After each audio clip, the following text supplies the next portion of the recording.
Good afternoon, I'm Wendy Petrie and this is your afternoon news fix for Friday, the 19th of June. The legacy of top twin Dame Jules Top is being celebrated this afternoon at Auckland's Viaduct Event Centre. Hey, stop away. It's just another milestone. Well over 1,000 people, including political and entertainment royalty, have been farewelling the iconic Kiwi entertainer who died last month aged 68. Twin Dame Linda delivered a tearful address and brother Bruce shared early stories. Jules immediately sat me down and said, "We're all three of us going to be gay. I'm going to get a pony, and when Linda's 16, she's going to learn to yodel and all hell will break loose." Despite a frosty start today, winter seems to have slept in. A mild June has pushed back opening for Mount Hutt, the Remarkables and Cardrona until June 27. Coronet Beak is the only field open, running its new snow factory machine on learner slopes.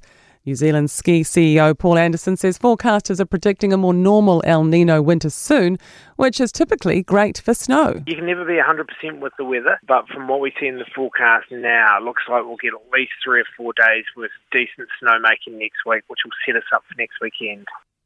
NEMA emergency mobile alerts can now be viewed online anywhere in the country. Its new map features lets Kiwis view all active alerts and their contents and clearly identifies which agency issued them and where they were sent. NEMA says the bar for issuing an alert remains extremely high and they're issued for an urgent call to action.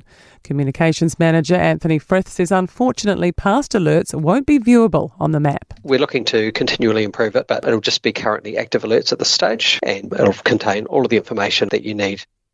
GPs have one unsettled issue after extra funding has been announced worth more than $120 million annually. A new approach allows enrolled patients' long-term health needs to count in per head payments, not just age and sex. It'll also factor in location, meaning provision for rural and remote patients can be adjusted to match those in major cities. GPNZ Chair Brian Betty says they're disappointed ethnicity isn't included, but they hope that will come soon. There is a commitment on the part of the government to relook at weightings in 2 years' time, then every 5 years after that, and that's a big step forward.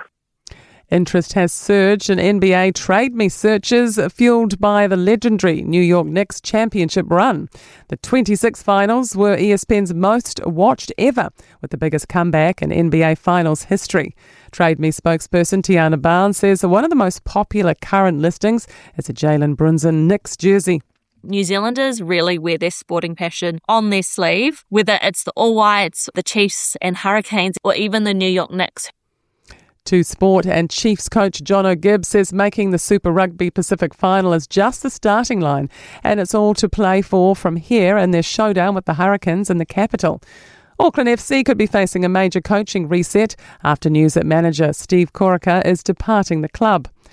And Mexico have become the first team to advance to the knockout stage of the 2026 Football World Cup after winning their second straight game, beating South Korea 1-0, while fellow co-host Canada thrashed 9-man Qatar 6-0. I'm Wendy Petrie. That's your latest news fix. We'll be back with the next update tomorrow morning from the Newstalk ZB newsroom.